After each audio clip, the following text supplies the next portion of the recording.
Hallo julle en welkom by die volgende episode in Koffie vir jou siel.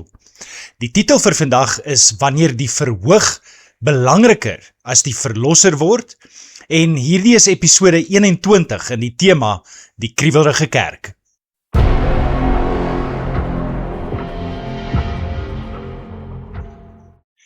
Stel jou voor jy loop in 'n skitterende paleis in, waar die koning op 'n majesteuse troon sit. Maar in plaas daarvan om in diepe eerbied te buig, stap die besoekers bloot vorentoe, klap hulle vingers, gee hom 'n inkopieslys van dringende eise en verwag dat hy hulle gemors moet opruim, terwyl hulle voortgaan om presies te leef soos hulle wil.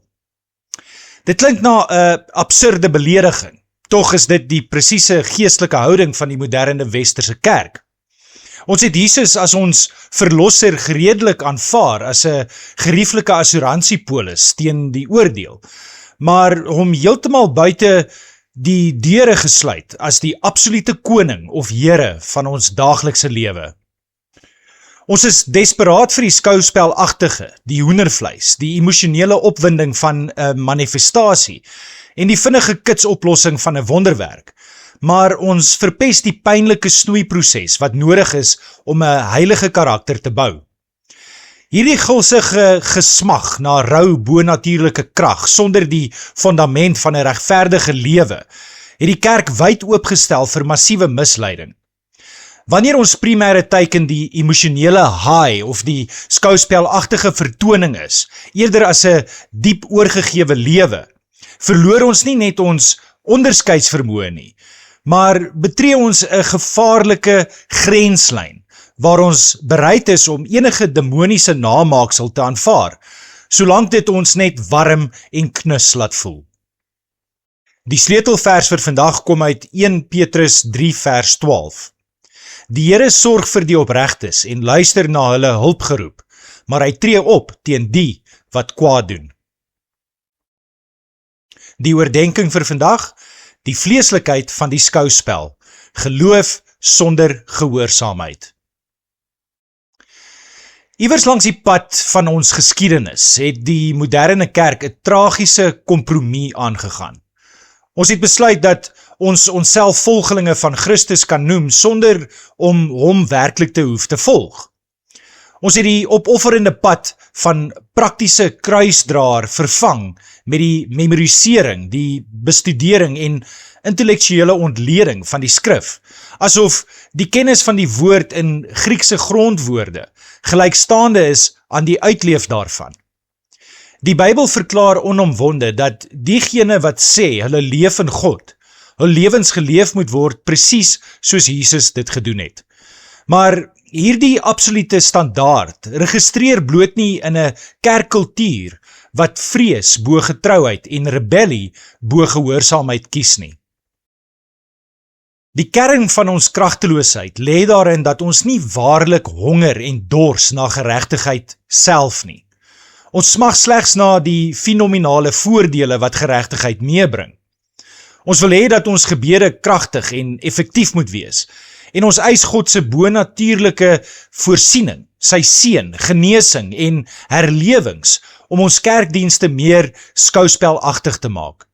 Ons weier egter om die transformerende pad te stap om die karakter van die apostels te ontwikkel, wat nog te sê van Jesus self. Ons soek die eksterne resultate van 'n diep geestelike lewe, maar ons weier die daaglikse selfverloning en absolute oorgawe aan die Heilige Gees, wat daardie lewe moontlik maak. Gevolglik het die moderne geloofsgemeenskap moreel losbandig geword en die sekulêre wêreld blindelings in hedonisme en die najaag van plesiere ingedompel. Die kerkbanke is vandag gevul met mense wat willens en wetens die woord ignoreer deur saam te woon buite die huwelik, betrokke te wees by oorspellige verhoudings, alkohol of dwelms te misbruik, en hul tonge sonder enige selfbeheersing te laat oorloop van vuilheid en skinderstories. Selfs die okkultisme en vrymesselary word om gerieflikheidshalwe geduld. Ten spyte van hierdie diep gewortelde ongeregtigheid, sal hierdie selfde mense op 'n Sondagoggend hulself in 'n emosionele ywer inwerk en lofliedere sing, desperaat en pleitend vir 'n teken of wonderwerk vra, terwyl hulle weier om die sonde te laat staan. Wanneer die Heilige Gees weier om te reageer op hierdie selfgesentreerde eise vir krag, word daar 'n geestelike vakuum geskep wat vleeslike kerke vinnig deur eie menslike pogings probeer vul. Soos A.W. Tozer tereg gewaarsku het, kan 'n Christelike gemeente maklik oorleef en selfs hoogs suksesvol en voorspoedig in die oë van die samelewing lyk, bloot deur die uitoefening van menslike talent en organisatoriese vaardigheid, sonder enige ware aanraking van die Heilige Gees. In hierdie omgewings word die ware werking van God subtiel vervang met goedkoop salontriks, kunsmatige beenverlengingsmanipulasies en herhalende emosioneel gedrewe brabbertaal wat as die spreek in tale opgedis word. Die grootste gevaar hiervan is dat 'n intense fiksasie op bonatuurlike manifestasies sonder 'n parallelle najaag van heiligheid die deur wyd oopgooi vir demoniese plaasvervangers. Satan en sy demone besit wel deeglik mag om mense te beïndruk en dade van bo-menslike krag of misleidende wonderwerke te verrig. Omdat ons so desperaat is om iets bonatuurliks te beleef, om ons vertonings op te hiep, gooi ons alle skriftuurlike onderskeidsvermoë by die venster uit. Ons is dan meer as gewillig om onbeheerste spasmas, dierlike gedrag soos om te blaf of te kraai en ander bizarre verskynsels aan die Heilige Gees toe te skryf, bloot omdat die verhoogsbestuurders dit as 'n nuwe era interpreteer. Ware Christendom gaan egter nooit daaroor om die Heilige Gees as 'n emosionele dwelm te misbruik om 'n tydelike, selfgesentreerde high of geestelike dronkenskap te verkry, sodat ons warm en knus kan voel nie. Dit gaan oor die fundamentele opdrag van Jesus om eers die koninkryk van God en sy geregtigheid te soek, met die wete dat hy die bonatuurlike ingrypings sal voorsien volgens sy soewereine wil wanneer dit nodig is. As ons weier om radikaal skoon te maak en God te soek vir wie hy is, in plaas van wat hy vir ons kan gee, sal ons voortgaan om die lewende Gees van God te onderdruk en onsself met gevaarlike, bose namaaksels te bedrieg. Maar hoe kan ons dit in ons persoonlike lewe toepas? Die uitdaging vandag is om permanent weg te stap van die uitputtende geestelike verhoogmodel waar jy konstant eis dat God homself aan jou moet bewys deur 'n emosionele vertoning of 'n bonatuurlike teken. Jou geloof was nooit ontwerp om 'n transaksionele speelietjie te wees waar jy probeer om die Almagtige met harde lofgesange te manipuleer terwyl jy hardnekkig vashou aan jou sondige lewenstyl nie. Ware transformerende krag begin nie wanneer jy agter die gawes van die Gees aanhardloop nie, maar wanneer jy in totale vrees en eerbied voor die gewer van daardie gawes neerval. Vat hierdie week die moed en doen 'n radikale, fyngekamde audit van jou persoonlike lewe buite die kerkgebou. Kyk verby jou godsdienstige woordeskat en jou Sondagaktiwiteite en bring die kompromiterende areas van jou gedrag in die lig van God se waarheid.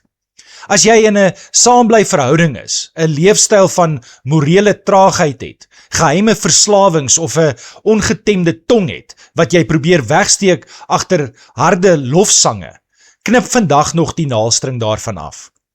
God soek nie 'n meer indrukwekkende vertoning nie. Hy soek 'n skoon en 'n gehoorsame altaar in jou hart. Wanneer jy die doelbewuste besluit neem om Jesus as die absolute Here van jou hele lewe te kroon, sodat hy jou finansies, jou verhoudings, jou reinheid en jou spraak dikteer, sal die egte krag van die Heilige Gees onbelemmerd deur jou begin vloei. Jy sal nie meer nodig hê om emosies te fabriseer of in die struik van demoniese namaaksels te trap nie, want die vrug van 'n regverdige lewe sal jou onmiskenbare getuienis wees. Soek die Here vir wie hy is, loop die nou pad van egte disippelskap en beleef die rou, suiwer autoriteit wat God aan diegene gee wat sy wil doen. Kom ons bid saam. Here Jesus, ek kniel vandag voor U met 'n diep en ontstelde besef van hoe intens ek my eie siel mislei het. Ek bely dat ek U geredelik as my verlosser wou hê om my van die oordeel te red, maar dat ek U heerskappy as die absolute Here van my daaglikse lewe blaatant verwerp het. Ek het my hande in aanbidding opgelê en hard gesing, terwyl ek terselfdertyd my eie hedonistiese plesiere, morele kompromieë en geheime sondes gekoester het. Vergewe my dat ek U soos 'n kosmiese huiskneg behandel het, wat my roekelose lewenstyl se gemors moet opruim, terwyl ek weier om my kruis op te neem. Stroop my vandag permanent van my desperate gesmag na uiterlike vertonings, kunsmatige tekens en die manifestasies van die vlees wat bloot my eie klein verstandjie wil vermaak. Ek wil nie meer die gawes bo die gewer stel of my Bybelse onderskeidsvermoë by die venster uitgooi, bloot om 'n bonatuurlike emosie te beleef nie. Vergewe die kerk waar ons menslike talent ingespan het om die leemte van U Heilige Gees te vul, en waar ons bose en chaotiese namaaksels aan U toegeskryf het, bloot om 'n skouspel aan die gang te hou. Sny deur my lafhartige vrees en wek 'n onstuitbare honger en dors na absolute geregtigheid in my binneste op. Ek gee my verhoudings, my finansies, my spraak en my daaglikse keuses onvoorwaardelik oor aan die transformerende tug van die Heilige Gees. Ek kies die smal en ongemaklike pad van selfverloning, wetend dat die ware, onbelemmerde krag van die Gees slegs deur 'n gehoorsame en rein hart vrygelaat word. Laat my geloof nie meer op die selfgesentreerde dryfkragte van hierdie geslag steun nie, maar stewig geanker wees in 'n intieme, deursigtige verhouding met U as my ewige koning. Mag my lewe van vandag af 'n egte getuienis wees wat U naam waarlik verheerlik. In U heilige naam bid ek dit. Amen. Ons kan ook verder uit die skrif leer om ons meer te bemoedig in vandag se oordeenking. Die eerste vers kom uit 2 Korintiërs 11 vers 14. En geen wonder nie, Satan self doen hom voor as 'n engel van die lig. Hierdie deurdringende vers sluit direk aan by die oordeenking se ernstige waarskuwing teen die gevaar van demoniese namaaksels en die totale gebrek aan onderskeidsvermoë in die moderne kerk. Dit herinner ons daaraan dat die vyand nie altyd as 'n ooglopende mag van duisternis of openlike sonde verskyn nie, maar dikwels die vorm van 'n bonatuurlike, skynbaar godelike en ligryke ervaring aanneem om diegene te mislei wat blindelings agter tekens en wonders aanloop. Dit dwing ons om elke manifestasie aan die absolute standaard van die skrif te meet, in plaas daarvan om bloot ons emosies te volg. Die volgende vers kom uit Romeine 6 vers 12. Moet dan nie toelaat dat die sonde nog langer oor julle heerskappy voer en julle die begeertes van julle sterflike aardse bestaan laat gehoorsaam nie. Hierdie skrifgedeelte spreek die diep morele losbandigheid en die najaag van wêreldse plesiere aan, wat die oordeenking binne die geloofsgemeenskap openbaar. Paulus leer ons dat 'n egte belydenis van Christus beteken dat ons die heerskappy van die sonde radikaal in ons daaglikse optrede moet breek.